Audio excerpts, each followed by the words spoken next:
गांधी जी को मेरा सादर नमन। वास्तव में गांधी सही थे या गोडसे? बचपन में हम जब किताब पढ़ते थे तो हमको महात्मा गांधी जी देश के बापू के नाम से किताबों में पढ़ाया जाता। गांधी जी को और भी ज्यादा जानने की इच्छा सब में जागृत हुई। पाकिस्तान को मुस्लिम राष्ट्र घोषित किया गया और दूसरी तरफ भारत को धर्मनिरपेक्ष राष्ट्र घोषित किया गया।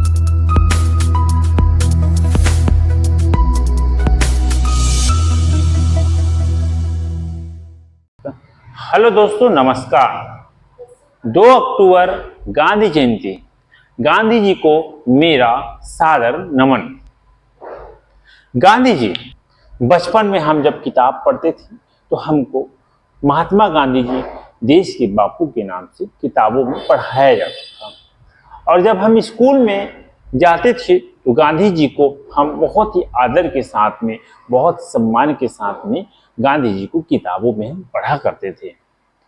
और जब हम गांधी दर्शन करते थे विभिन्न किताबों में, विभिन्न साहित्य के माध्यम से, तो हम उनको स्मरण कर उनको याद करते थे और उनको पूजा करते थे। और जब हम थोड़ा बड़े हुए और उनको जब अपने पास पैकेट में देखना प्रारंभ किए, हम जब समझने लगे, गांधी जी को और भी ज्यादा जानने की इच्छा सब में जागृत हुई। सभी में एक जिज्ञासा सा पैदा हुआ कि आखिर हमारे जो पैकेट में नोट हैं, हमारे पर्स में जो नोट हैं, उसमें गांधी जी की तस्वीरें क्यों हैं। तो ये सभी के मन में एक जिज्ञासा सा पैदा हुआ, आखिर ऐसा गांधी जी ने क्या किया है जिनका नोट पे उनका तस्वीर है और उनके तस्वीर में नोट होने के कारण हम अपने जेब में गांधी जी को रखते हैं और जिसे राष्ट्रपिता के नाम से भी जाना जाता है।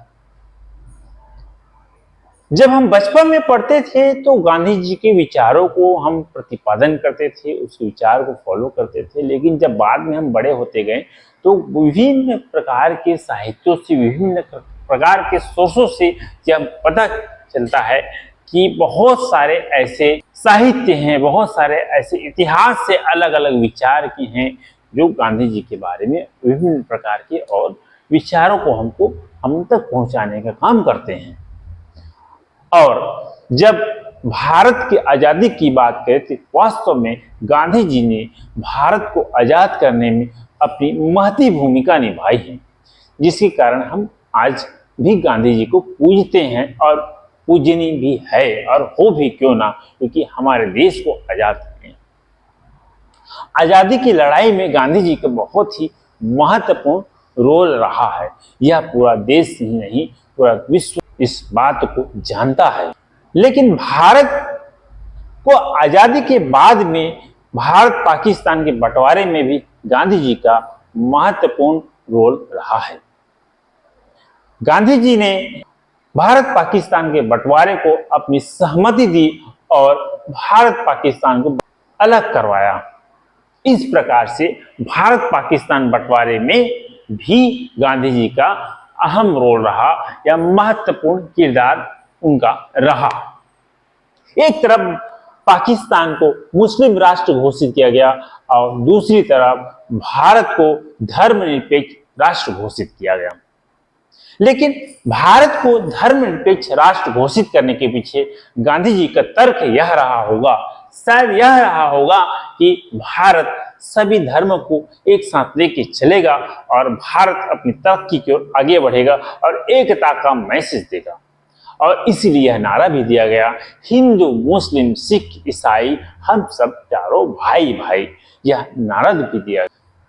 लेकिन शायद उस समय गांधी जी के द्वारा यह कल्पना नहीं किया गया होगा कि आगे चल के भारत में हिंदू मुस्लिम दंगा हो सकता है, भारत में धर्मांतरण, मतांतरण जैसी समस्याएं भी जन्म ले सकती है। शायद इस बात की कल्पना गांधी जी को नहीं की होगी, शायद इस बात की कल्पना गांधी जी को नहीं रहा होगा। इसीलिए गांधी जी ने भारत को एकता के सूत्र में बांधने के लिए, एक एकता का मैसेज देने के लिए भारत को धर्मनिरपेक्ष राष्ट्र की ओर अग्रसर करने, धर्मनिरपेक्ष राष्ट्र घोषित किया। गांधी जी की शायद मंशा रही होगी कि भारत में एकता का मैसेज देने के लिए ऐसे सभी धर्मों को समाहित किया जाए, जिससे एक अलग ही चेतना और एक अलग राष्ट्र का निर्माण किया जा सके। लेकिन आज क्या वह कल्पना साकार हो रहा है? क्या आज वह कल्पना सही जा रहा है? यह एक विचारणीय प्रश्न है। क्या हिंदू, मुस्लिम, सिख, ईसाई हम सब भाई भाई का नारा आज वास्तव में धरातल में है? हम नारा तो बहुत लगाते हैं, बड़े बड़े मंचों में भाषण बहुत देते हैं, चाहे वो कोई भी धर्म के विद्वान हो, हिंदू, मुस्लिम, सिख, ईसाई, हम सब चारों भाई भाई के नारे को बुलंद के आवाज के साथ में को रखते हैं। लेकिन क्या वास्तव में आज देश उसी गति में, उस क्षेत्र में आगे बढ़ रहा है? यह एक विचारणीय प्रश्न है। वहीं पे दूसरी बात आई जब गांधी जी की हत्या नाथूराम गोडसे के द्वारा किया गया। पहले तो वो गांधी जी के समर्थक के रूप में भी रहे, लेकिन बाद में वो गांधी जी के विचारों से असहमत होकर वे निर्णय कर लिए कि गांधी जी की हत्या कर दिए। और उसके बाद में जब हम साहित्य के माध्यम से, इतिहास के माध्यम से जब गांधी जी को पढ़ते हैं, गांधी जी के विचारों को पढ़ते हैं और गोडसे को भी पढ़ते हैं, सबको समझते हैं, तो पहले तो हम गांधी जी को राष्ट्रपिता के रूप में पूजते हैं और उनके विचारों को प्रतिपादन करते हैं। लेकिन बाद में जब हम अन्य सोर्सों से इतिहास को समझते हैं, पढ़ते हैं, तो लोग अलग अलग विचारों में बढ़ जाते हैं। कोई नाथूराम गोडसे के विचारों की ओर अग्रसर हो जाते हैं, तो कोई गांधी जी की विचारधारा में अपने आप को समाहित कर लेते हैं और बाद में आगे चल के सभी अपने अपने विवेक के अनुसार दो भागों में अपने विचारों, अपने विवेक के माध्यम से अपने को उस धारा में समाहित कर लेते हैं। लेकिन अब विवाद इस बात का है कि वास्तव में गांधी सही थे या गोडसे सही थे। और जब इस बात सामने आती है तो बहुत सारे विवाद जड़ सामने आ जाता है कि नाथू या गांधी।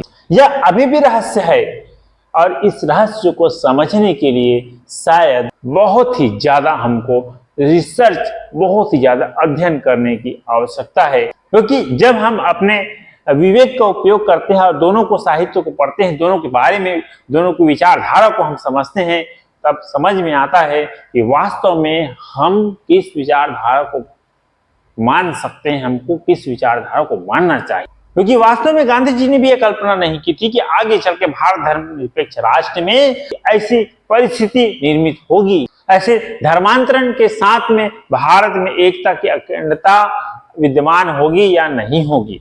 भारत में भी ऐसे धर्मांतरण के केस आएंगे, मतांतरण होंगे, हिंदू, मुस्लिम, सिख, ईसाई में दंगे होंगे, धर्म के साथ में दंगे होंगे। यह गांधी जी ने भी कल्पना नहीं की होगी।